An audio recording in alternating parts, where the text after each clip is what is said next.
Good evening and blessings. In the world, there are people who hold key positions, possess great power, and can influence, like rulers, government officials, and company managers. They have power in their hands. On the other hand, there are people who don't have much power or influence. King Solomon teaches us that the woman has powers and the ability to influence far beyond the man. This is something we also see in Judaism in general.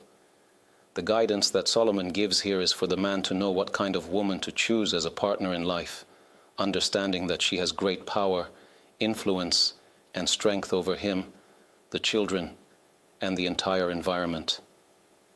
It's also guidance for the woman herself. A woman who truly wants to reach spiritual completeness, have a good marriage, influence the family, and impact the education of children and the environment must know how to behave correctly.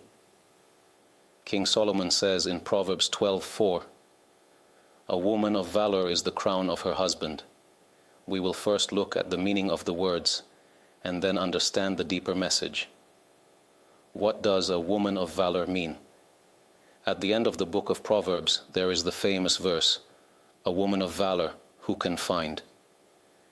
And here in the book of Proverbs by King Solomon, we see the concept of valor or strength. There's another verse, "The righteous will go from strength to strength." What does this strength mean? When a person acts with power, speed, and succeeds, they are called a man of valor. If it happens occasionally, they are called he made valor. But a man of valor means that this is consistent. He is constantly active, with great strength, and consistently successful. A woman of valor has the same meaning, quick, active, and successful. She is balanced and is called a woman of valor. King Solomon teaches that her merit is not only for herself, but she is also the crown of her husband. Just like a crown placed on the head of a king, she elevates him. The crown is external, not part of the body, but when the crown is placed on the head, it signifies royalty.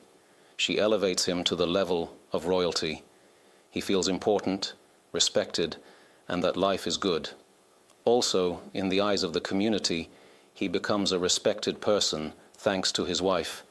As in the verse from A Woman of Valor, it says, "Her husband trusts in her, and he will lack no gain." She is a woman of valor, not only when things are good, but even when sitting among the elders and respected people of the land, he is considered respected because of her. What's the connection? If he has a good wife who behaves well in her private life, how does it relate to the husband's personality? The answer is that the woman has a tremendous influence on the behavior of her husband, how he conducts himself, and what kind of person he becomes. At first, it might seem unrelated. He has his own private life, but the sages teach us that the woman is like the engine that drives everything. The sages say, "The wise woman, of whom it is written, 'The wise woman builds her house,' is the wife of On Ben Pelet, and the foolish one is the wife of Korach." The famous story from the desert period appears in the Torah. Korach, the son of Izhar, the son of Kohath, the son of Levi, gathered a rebellion against Moses. Everyone had witnessed the revelation at Mount Sinai when God showed his trust in Moses, but Korach organized a rebellion. They were relatives, cousins. Korach was upset that Moses appointed his brother Aaron as the high priest. Moses, who was like the king, the ruler of Israel, led the people out of Egypt, but when it came time to appoint the high priest for the tabernacle, Korach was not happy. He led a rebellion. No matter how much Moses tried to explain that it was God's decision to appoint Aaron, Korach continued his rebellion. Why did Aaron, from the tribe of Levi, become the high priest? Why not any of the other Levites? The Torah says that Moses didn't want to be the leader at first, because he didn't want to overshadow his older brother Aaron. Moses was reluctant to take the position of leadership and instead asked God to send Aaron. God told him, "Go meet him, and you will see him coming to meet you with joy in his heart." There's a lesson in this. It's easy to say we're happy for someone else, but in our hearts, we might be jealous or feel disappointed. But God assured Moses that Aaron would truly rejoice in Moses' success, and he wouldn't feel any bitterness. Because of this genuine joy, Aaron merited to become the high priest. His ability to rejoice with his brother Moses without jealousy earned him the priesthood. By the way, the more we sincerely support and cheer for others, the more we gain. One doesn't lose by rejoicing in the success of others. Then God will give him from other places. Anyway, Moses says to Korah, "Why are you angry at me? I am doing what God says." So Korah said, "Take your brother, that's what I did." It's all about favoritism and family connections. And he sparked a rebellion. One of the leaders of the rebellion, as it says, Korah, the son of Izhar, the son of Kohath, the son of Levi, and Dathan and Abiram, the sons of Eliab, and On Ben Pelet, the son of Reuben, was from the tribe of Reuben. He was one of the leaders of the rebellion. What happened in the end? The earth opened up and swallowed them, creating a pit. Korah and his followers were swallowed by the earth. On Ben Pelet was saved. What saved him? His wife saved him. And about her, King Solomon said, "The wisdom of women builds their house." When On returned from the meeting of the rebellion's leaders, he was angry and speaking to himself, "We'll show them. We won't give up. We'll act. We'll do something." His wife heard him and asked, "What are you going to do?" He told her, "Did you see? Moses put all the people there in that meeting against Moses, and he appointed his brother as the high priest. There's justice in the world. We won't give up." The wife of On, who didn't want him to go, knew if she told him, "I won't allow you to go," he would respond, "You don't run my life, I'm going." She didn't oppose him directly. Instead, she asked, "Tell me, my dear husband, if Aaron becomes the high priest, as Moses wants, what will your role be? Where will you be in the picture?" He answered, "But I'm used to being who I am. But if Korah becomes the high priest, what does that change?" She asked. "Nothing, I'm who I am." "So, if you don't gain anything from this, are you sure you want to get involved? What's the point?" She spoke to him in such a way that he started to understand, though it was difficult for him to step back due to his male ego. He finally said, "Yes, but I've already promised them. There's a big demonstration soon. I'm supposed to give the main speech against Moses. All the leaders of the rebellion will come to take me. We've set the time. It's awkward if I don't go. They'll say I'm backing down." She said to him, "That's the problem. You're worried about what they'll say. Leave it to me. I'll handle it so you come out of this without any trouble." She managed to persuade him so that he agreed, but it was uncomfortable for him. She told him, "All right, now come and have lunch." She served him several glasses of fine wine, and after he drank, his head started to spin, so he went to sleep. As soon as he fell asleep, she sat at the entrance of the tent. They were in the desert, sitting in tents. She sat at the entrance, removed her head covering, and began to comb her hair. In those days, everyone wore head coverings. The distinguished men who had invited On Ben Pelet to be the main speaker at the demonstration came to take him. He was an important man, and they wanted to bring him to the protest. When they arrived at the entrance of his tent, they recoiled. A woman was sitting there without a head covering, combing her hair. It was like today when a woman is bathing. Who would enter in such a situation? Back then, everyone was very particular about modesty. They said, "Well, how long does it take to comb hair? 10 minutes, 5 minutes, 3 minutes. Let's do a loop and come back." They made a round and came back. She was walking from right to left, then back again, forward, forgetting to finish combing her hair each time they passed. The public was waiting there. Eventually they said, "All right, we'll give up on Ben Pelet and find someone else." when everyone was swallowed by the earth, On Ben Pelet and his family were saved. Who saved them? The wife. She directed him in the right direction. He was headed in one direction, but she steered him in the right one. On the other hand, who was the folly that destroyed the family? Korah's wife. She was the one who pushed him into rebellion against Moses. The sages say that his wife persuaded him.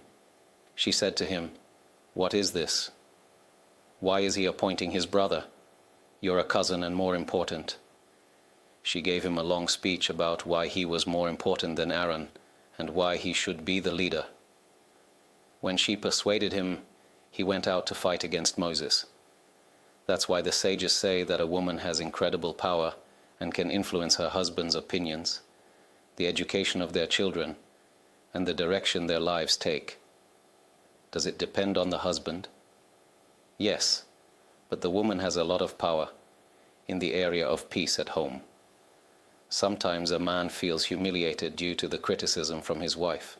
She criticizes him and points things out. When asked why all the criticism, there's a beautiful answer today: constructive criticism. It's important to know how to give constructive criticism, but compliments are even more important. Compliments build more than criticism. This applies to both child rearing and when you need to point something out. There are rules for how to point things out, how to talk. Start with praise. Generally, when someone is criticized, they feel they are being viewed negatively. This is true for both women and men, but men find it harder to accept criticism than women. Women by nature are more flexible. The sages say that a woman is given extra understanding. Why does a girl at the age of 12 and a half already have to observe commandments? If she makes a vow, her vow is binding. A boy only at the age of 13 is obligated. A 12-year-old boy's vow does not hold because he doesn't fully understand what he's doing. The sages say that this is because a woman's understanding matures faster, both in logic and wisdom. Because she matures quicker, God says, "I trust you at the age of 12 and a half, while for a boy, he says only at the age of 13. So on the one hand, extra understanding is given to a woman, to the point that the sages say, when a person has doubts or questions, they consult their wife. The Gemara says that Rabbi Eliezer was told that the position of president of Israel had become vacant, and they wanted him to be the president. He said to them, "I will go and ask the king and my wife." Today, if you told a member of Knesset, "We want you to be president," he would say, "I'm going to consult with my wife." He went to ask his wife. Why? Because she has extra understanding. She notices details that I might miss. He asks her, "What do you think?" They offered me this position, and she says, "There are 2 points you should check before accepting." He checks and sees everything is in order, so he accepts the role. But she sees things that I don't notice. Extra understanding.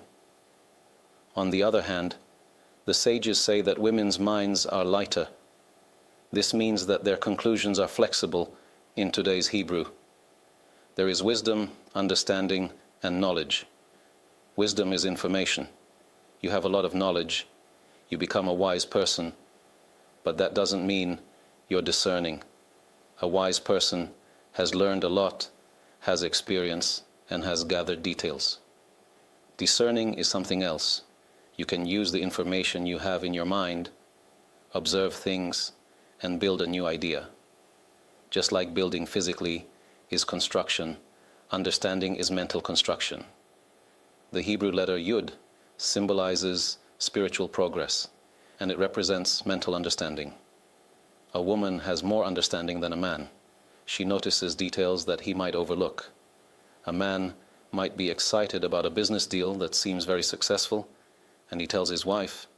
She brings up points he hadn't thought of, and suddenly he sees the whole thing collapse. He hadn't noticed those details. The sages also say that a woman is good at recognizing guests. When a guest arrives at the house, the man might be very impressed with him, but the woman, with her keen eye, can notice nuances. Therefore, someone who wants to start a business with a partner, a person, a partnership, it is not recommended from the beginning. Business is better without a partnership. Handle it alone. Usually partnerships end in disagreements, divisions, fights, and anger. If there's no choice but to form a partnership, even then, you should write everything down in the contract up front. Then, even though you trust your friend, you should still write everything down. Make a contract, every detail, as if you're about to have a dispute. Don't feel uncomfortable saying this. Because I want to avoid disagreements, I'm writing everything down. If you decide to enter into a partnership, tell your partner, before we sign the deal, come over to my house for lunch. Before he arrives, tell your wife, today the person I want to partner with is coming. When he arrives and sits down, turn on the X-ray. You have an X-ray vision in your mind. Check him out and tell me what you think about him. Is he honest, loyal? If yes, go ahead and do business with him. If not, don't. The woman has extra understanding even in relationships. A man wants to get married, and a woman wants to get married. They bring him in to meet the parents. This means asking the mother, please host and give me feedback later about your impression of the person. They have extra understanding, they have perception. A woman is good at recognizing guests. Korach's wife caused him great disputes. Why? Because she had flawed character traits. Her ego and pride ruined his life. A woman who knows how to uplift her husband, but with compliments in private, not to stir conflict with others. Who knows how to praise him, and even when she needs to correct him, knows how to do it in a way that maintains his dignity. The sages say that out of 10 aspects of speech that came into the world, 9 were taken by women. Today, studies show that the speech center in the brain is more developed in women. What a man can say in one sentence, she can turn into 10 sentences without a single unnecessary word. You are amazed by this talent. And why did she receive this talent? Because when raising children, you need to speak a lot in order to build the child. You need to know how to soften your words. A man speaks briefly. For example, the father might say, do this, do that, but the mother knows how to soften it, to preface her words, to end with words of encouragement, to give him motivation to change, to inspire him to do what needs to be done. So, women were given the talent of speech. A woman should remember that the speech talent she was given should not only be used for children, but also toward her husband. If I want to highlight something to him, I shouldn't speak right away, but I should start with kind words, begin with praise, tell him how much I appreciate him, how important he is to me. If there's only a small thing that bothers me, I shouldn't say, you're wrong, you're bothering me, as if it's my personal struggle. It would help me a lot if you could go along with me on this. A man loves to support his wife, but if she tells him, you're wrong, he feels hurt 1,000 times more than a woman would feel humiliated. No one likes to be humiliated or belittled, but with men, there is this male ego, and the hurt can be devastating. It can push him away from his wife, or he might go to war to prove that he is important in the home, or he may shut down completely. A woman can extinguish her husband entirely with too much criticism, too many remarks. He might feel that he is living his own life and doesn't want any connection with her. He does what is necessary at home just to avoid divorce. But if she becomes miserable and he becomes miserable, it becomes very difficult to get marriage counseling. Women, when there are problems at home, have no problem going for counseling. But it is very difficult to convince a man to go to counseling because he feels that if they tell him to go, it means that he is not successful, that he's a failure, and he's not willing to admit that. Therefore, the rule is always that when a woman wants to suggest marriage counseling to her husband, she should not say, you have a problem, let's go for counseling. There is no way he will agree in such a situation. She should say, you are perfect, I have a problem. Let's go together so they can guide me on how to behave. Now he might say, okay, I agree to come, although that's not guaranteed, but there is a chance. If a man feels that his wife is criticizing him to fix him, he will rebel. If you are coming to fix me, what does that mean? Am I a broken tool? Who needs to fix a broken tool? I'm not broken. I'm not damaged. That's how he feels. Therefore, one must know how to wisely direct things, how to lead. And the woman, as we said, is like the neck that directs the head. The head may look one way, but the neck determines where it goes, and the head will see a different picture. A person standing by one window may see trash, while standing by another window, they may see a beautiful view. It depends on where they are looking. Looking from here, they see trash, but looking from there, they see a beautiful view. The woman has the power to guide and redirect. This is so powerful that the sages say that if a person pays attention, they will discover that all the Jewish holidays, all the festivals we have in the Torah, and even rabbinical decrees such as Hanukkah and Purim, are all thanks to women. Let's start with Hanukkah and Purim. Hanukkah, everyone knows, the Maccabees defeated the Greeks and drove them out. How did it all begin? The story reveals evidence from those days. Matityahu, son of Yohanan the high priest, was pained because the Jewish people were abandoning Torah and mitzvot due to the decrees of the Greeks. They decreed that Jews should not study Torah, not circumcise their children, and not keep Shabbat, and anyone who did so would be killed. Gradually, people began to stray, and without Torah, the Jewish people were falling apart.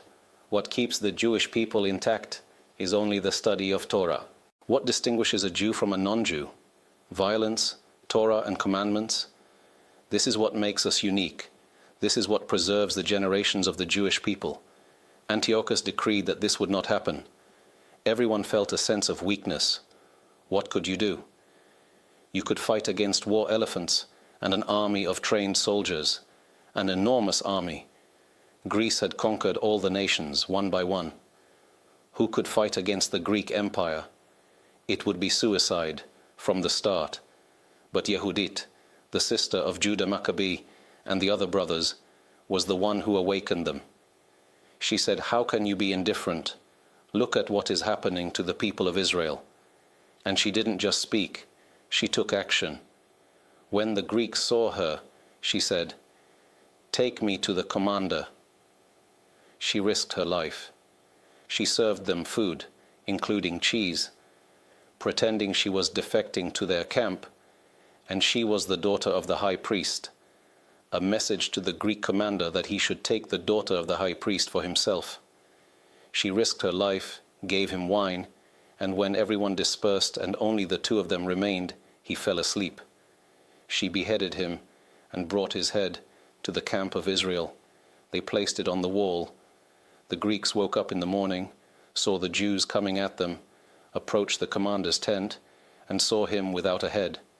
This marked the beginning of salvation for the people of Israel. This woman, Yehudit, is why many people eat dairy foods on Hanukkah in memory of she fed the enemy. Purim, who was responsible? Queen Esther risked her life by entering before King Ahasuerus. She went through the whole process with him, and in the end, Haman, who was the king's most trusted official, was given the king's signet ring and sent to hang.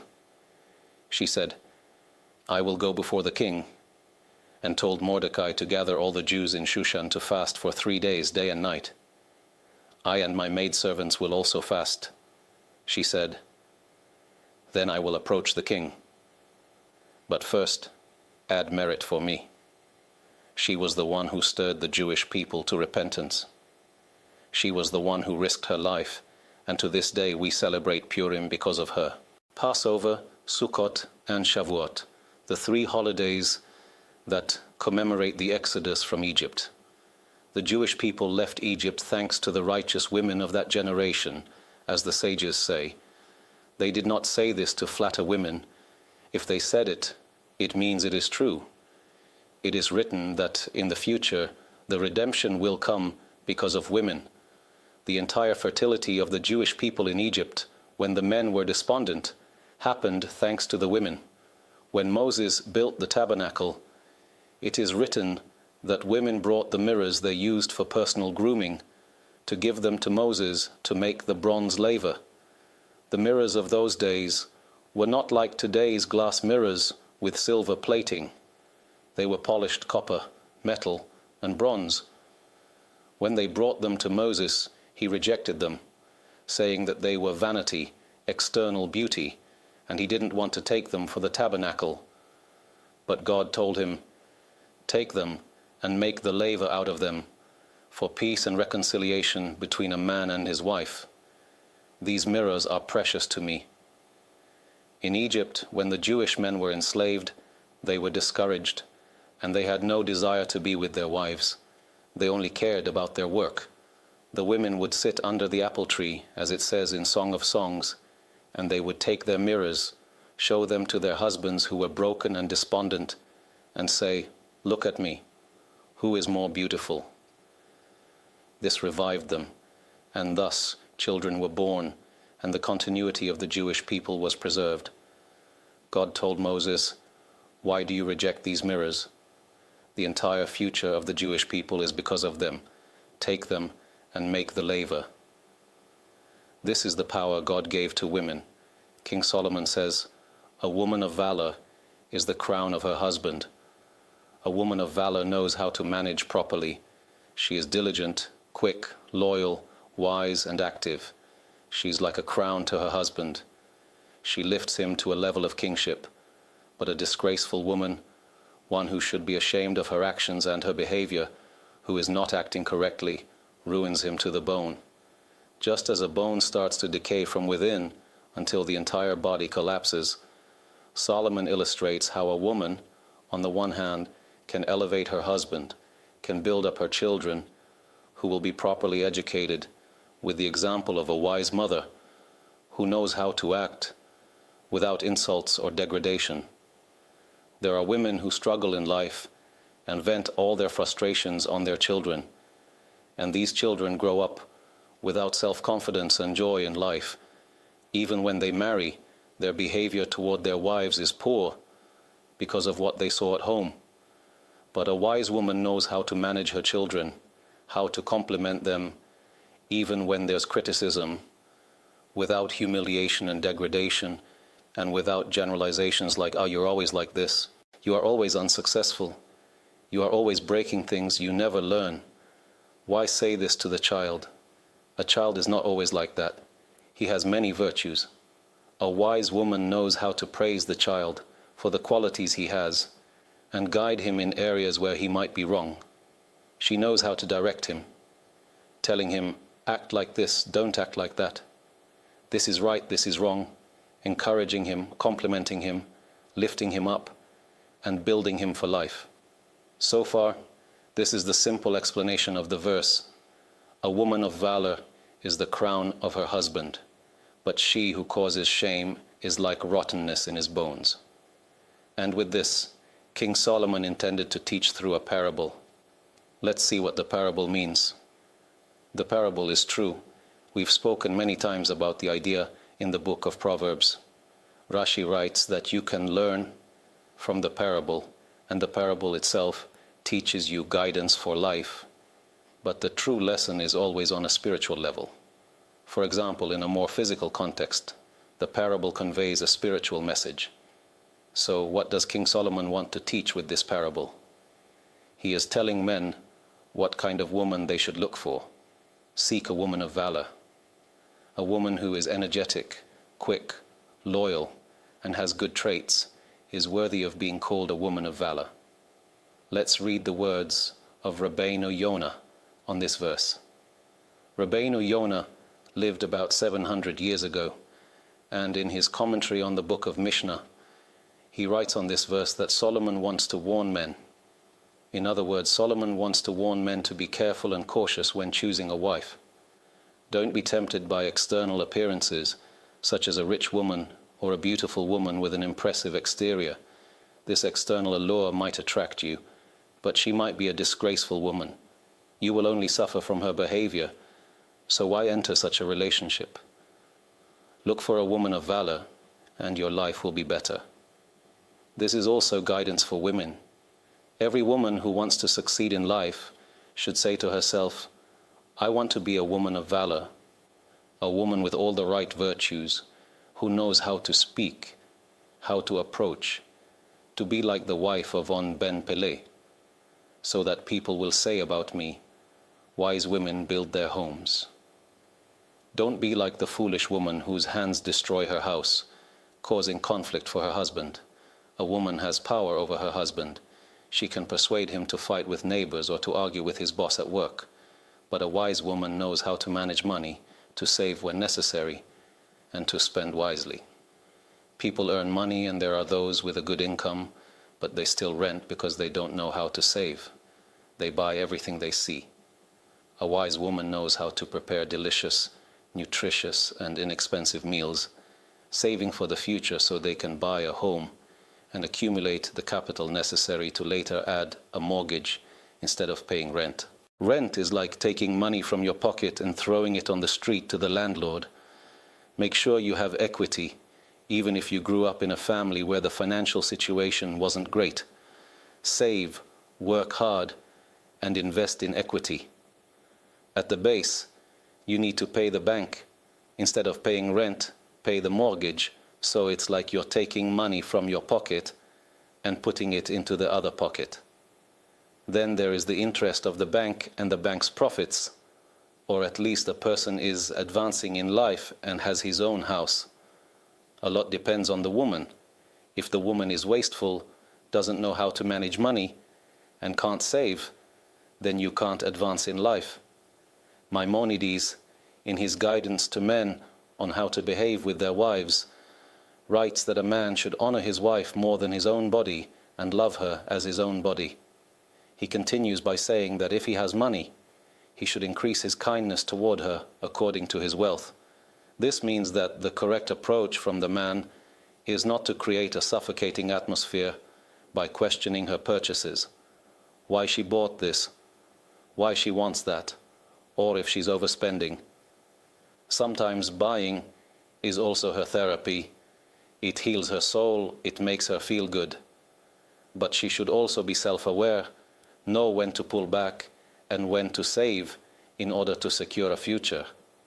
According to Maimonides, the man should give her the freedom to act, but also maintain balance, knowing that a woman can handle this if the husband's attitude is proper. Now, what is the parable? What did King Solomon want to teach us?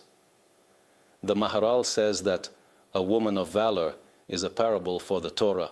A person who is blessed with the Torah goes to Torah classes, learns, and becomes wiser.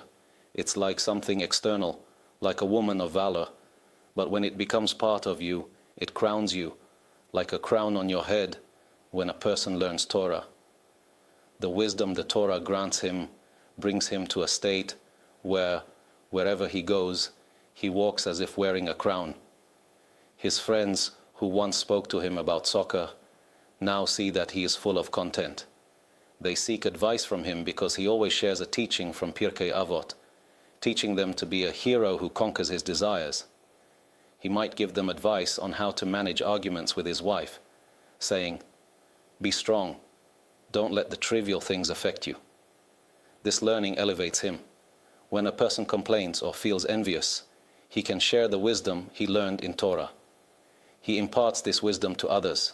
Even his friends, who might have once viewed him as average, now begin to appreciate him. Many times young men share that when they were part of certain social circles, they used to talk about meaningless things, but now that they are learning Torah, they feel those conversations are shallow. They start discussing wise matters, and it feels like returning to life, like a fish returning to water. They realize that the conversations they had before were of low value. Now they've leveled up. And this, in essence, is the crown of her husband, the woman of valor, which refers to the Torah. The Torah is the crown of her husband, as King Solomon described in his metaphor. In contrast, someone who follows their own whims doesn't want guidance, doesn't want the Torah to tell him what is permitted and what is forbidden, how to behave properly and how not to, and just wants to do whatever comes to his mind, his situation will ultimately be like rottenness in his bones, like something that starts to decay and spread. Sometimes you see a little bit of rot at the edge, but if you leave it, the decay spreads until the whole apple is rotten. So too, a person whose character traits are corrupted, even if at the beginning he has many good qualities, over time, throughout his life, he will discover how much he loses. He becomes angry, doesn't work on his character, and slowly discovers that at first he had conflicts with his parents, then with his friends, later with his wife, and eventually with his children. Everything in his life falls apart, like decay, spreading, and harming him more and more. Therefore, Solomon advises a person to be wise from the start and to make Torah study a priority. Today there are many ways for a person to become wise in Torah, which didn't exist in previous generations. Imagine someone who, when the Ben Ishai, a great rabbi, was alive in Baghdad, Iraq, wanted to hear a lecture from him. In the past, to hear from him, you would have had to buy a ticket for a ship, then take a train or a cart with horses or camels, travel to Baghdad, wait at the synagogue until he arrived to give the lecture. But in our generation, a person who wants not only to hear, but also to see Rabbi Ovadia Yosef can do so using technology that wasn't available in previous generations. We don't realize how fortunate we are with the tools we have. A person can, through travel, easily access any Torah class they want with any Torah scholar. But one should be careful. There are those who post videos of themselves online, but they don't represent Torah. They may appear outwardly like rabbis, but their teachings contradict the Torah itself. Therefore, when in doubt, always ask a rabbi you trust. Ask if you should listen to a particular speaker or not. If you have doubts, ask a rabbi who is knowledgeable and trusted. Is this person accepted by the great Torah leaders, or are they just someone making videos and spreading them without any responsibility? This week, I was in Miami, where one of the community rabbis there shared with me that there is someone in the area who films himself, looks impressive, and quotes texts and verses from the sages. To some, this might seem like Torah, but within that, he suddenly introduces nonsense and incorrect teachings, including in areas like marriage advice. He asked if it was right for him to warn people about this person. I told him not to name names, but to speak about the fact that some people do not represent the Torah and that the community should use their critical thinking. If what someone is saying really aligns with the Torah's teachings, and if a person hasn't studied enough Torah, they should ask a rabbi they trust for clarification. When you see a person whose teachings are supported by the great Torah leaders, you feel that everything they say is solidly based on Torah itself. Today, it is possible to learn Torah while traveling, at work, or in any other way. We can always study Torah, improving in matters of conduct, character traits, laws, and ethics in all areas of life. I end with a blessing that this lesson be dedicated to the success of the people of Israel and the protection of the IDF soldiers wherever they may be.